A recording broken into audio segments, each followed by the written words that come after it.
Imagine waking up tomorrow and realizing the American dream is slipping away. Gas prices are up, groceries cost more every week, debt is piling up, your paycheck barely covering the bills. For decades, the United States has been the most powerful economy on Earth.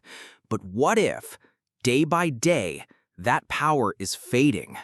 What if the decline has already begun and we're ignoring? For most of the 20th century, the United States didn't just lead the global economy, it defined it. Our GDP was unmatched. Our dollar was the currency of trust. Our industries, from cars to computers, set the pace of innovation. After World War II, America was responsible for half of the world's economic output. Factories hummed, wages rose, the middle class thrived. Owning a home, raising a family, retiring comfortably, that was the norm. But behind this success was deliberate action. Massive infrastructure investment, highways, ports, and power grids. Global trade leadership through institutions like the IMF and World Bank. A booming manufacturing base that created millions of stable, well-paid jobs. Over the decades, that foundation began to crack. Not overnight, but piece by piece. Today, we're facing a slow-motion erosion of that dominance. And unlike a sudden crash, this decline is easy to miss until it's too late. We'll break it into 5 forces that are quietly pulling the U.S. economy downward, each one powerful on its own, but devastating together. Chapter 1. Wages and the shrinking middle class. In 1973, the inflation-adjusted median wage for American workers was about $26 an hour. Today, it's $27, almost no change in 50 years. Meanwhile, the cost of life has exploded. Housing prices plus 400% since 1980. College tuition plus 1,200%. Healthcare tripled in the last 30 years. A family of 4 in 1970 could often live comfortably on one income. Today, 2 incomes barely cover the basics in many parts of the country. Case study: the new American budget. In 1985, the average family spent about 30% of income on housing, 10% on healthcare, and 8% on education.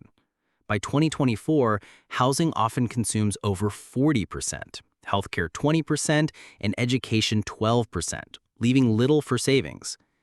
This wage stagnation isn't just bad for families, it's bad for the economy.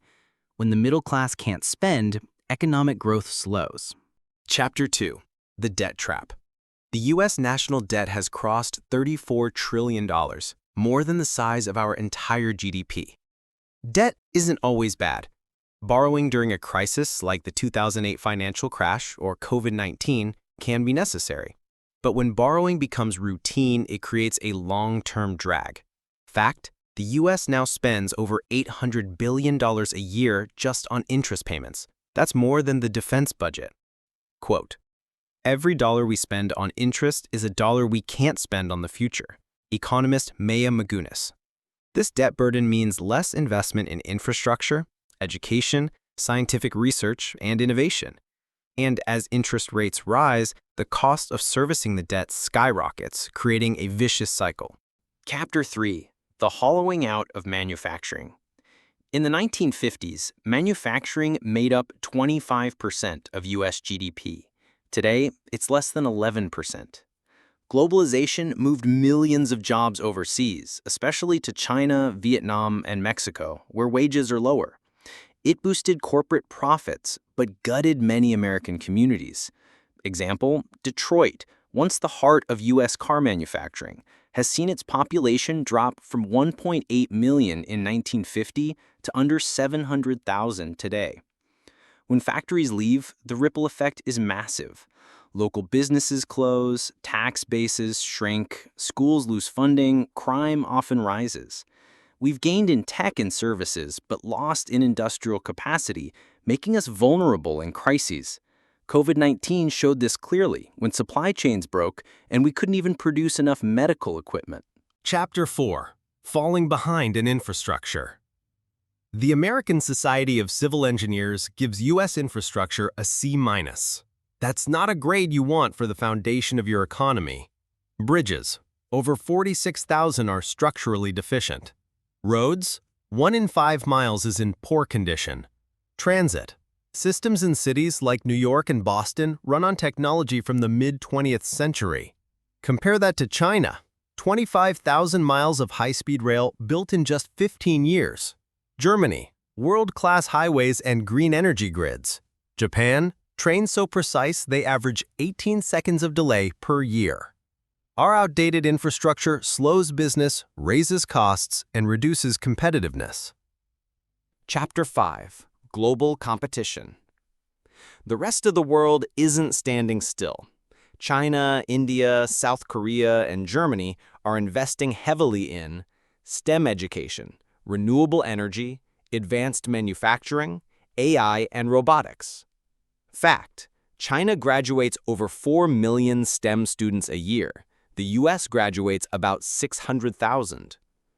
The global economy is shifting toward Asia.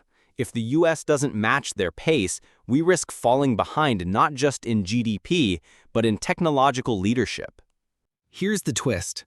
America's decline isn't just about bad numbers, it's about short-term thinking. In the mid-20th century, we built systems designed to last. The interstate highway system, NASA's Apollo program, massive public university expansion. These projects took decades, but paid off for generations. Today, much of our policymaking is reactive and short-term, driven by the next quarterly earnings report or election cycle. We've stopped thinking like builders and started thinking like managers. Other countries are playing the long game, planning 20, 30, even 50 years ahead. We can't compete if we're thinking in 2-year political terms. Decline is not destiny. The U.S. still has unmatched innovation, natural resources, and global influence. But recovery will take a clear plan. Invest in infrastructure, modernize transport, power, and internet. Rebuild manufacturing. Focus on critical industries like semiconductors, green tech, and defense. Reform education. Prioritize STEM, vocational training, and affordability. Tackle debt responsibly. Balance growth with sustainable budgets. Think long-term. Create 20-year national economic strategies, not 2-year political ones. The question isn't can we recover, it's will we choose to. The clock is ticking, and the world is watching.